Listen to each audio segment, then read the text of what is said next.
China's leading semiconductor company, Tsinghua Unigroup, is facing bankruptcy. It became the third largest mobile phone chipmaker in the world after acquiring two Nasdaq-listed firms. Backed by the Chinese government, Unigroup made headlines in 2015 when it attempted to buy American chip company Micron. Similarly, the champion of China's football Super League, Jiangsu FC, announced 3 months after winning the title that it ceased operations. It had brought legendary Italian coach Fabio Capello on board and came close to capturing superstar Gareth Bale. What do the Chinese chipmaker and football team have in common? Hello everyone, I'm Lei. Welcome to my show. Together with SMIC, or Semiconductor Manufacturing International Corporation, Unigroup is said to be the crown jewel in Beijing's drive to achieve chip independence.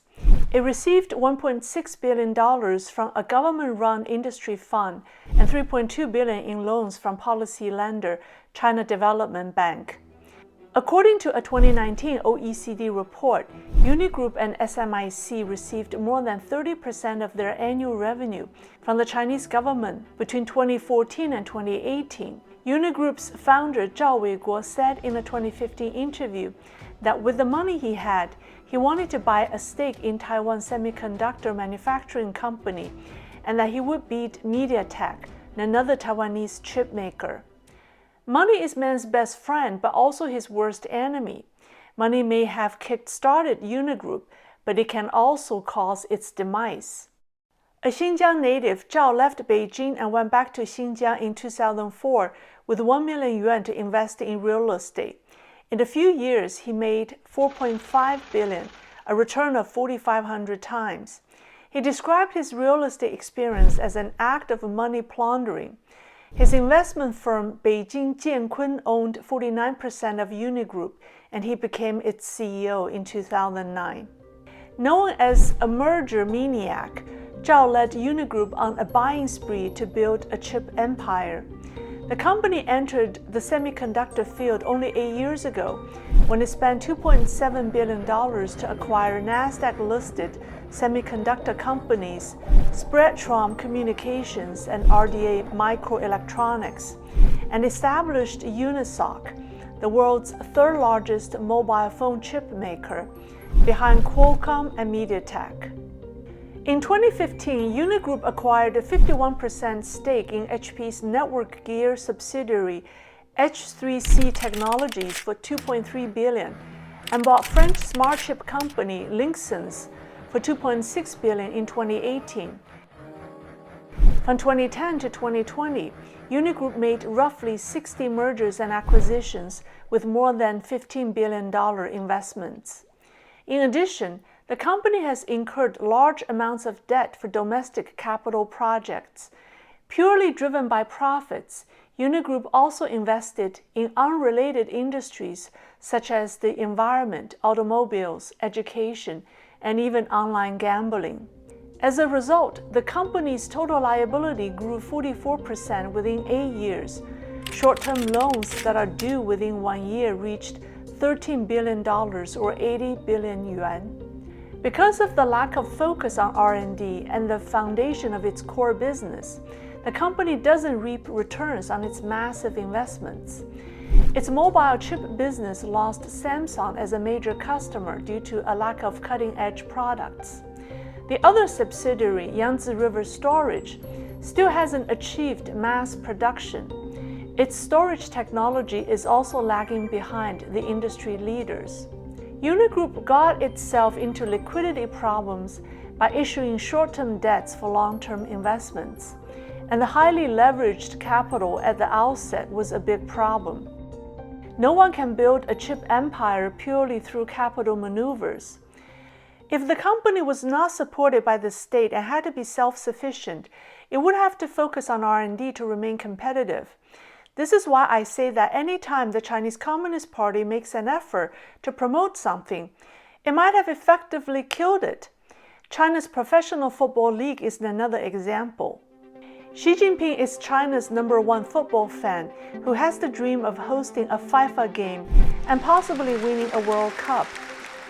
By the way, in America, football and soccer are two different sports, but in China, football means soccer. Kicked off with great fanfare by Xi himself, China's football reform was formally initiated on March 16, 2014. The state's official media, CCTV, reported that the realization of the dream of the nation's great rejuvenation is closely related to the country's sports power. Within 7 years, just like the Great Leap to chip independence, the Great Rush to football glory has resulted in more than 70,000 soccer or football fields and over 24,000 designated football schools in China. The irony is that many of these new football fields aren't open to kids because they are commercialized and charge a rental fee.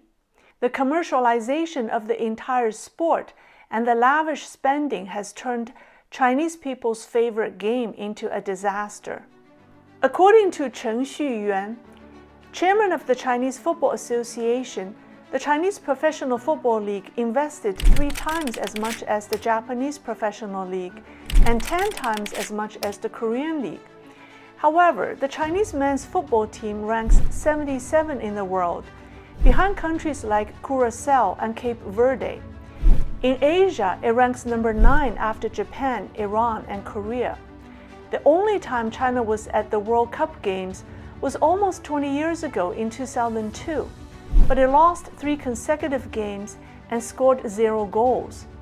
Despite the unsightly record, China's first-tier players' average salary is 6 times that of the Japanese and 12 times that of the South Koreans.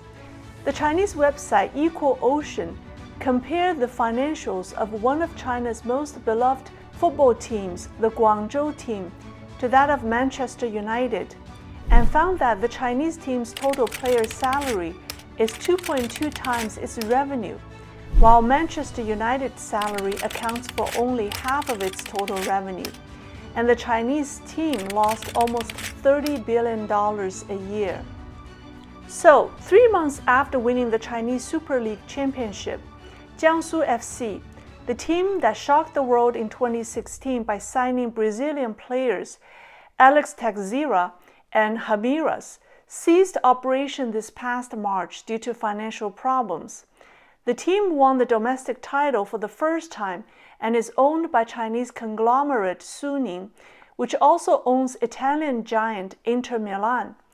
In the same month, the team dismissed the legendary Italian coach Fabio Capello, whom it hired and paid 10 million euros a year since 2017. Jiangsu was not alone.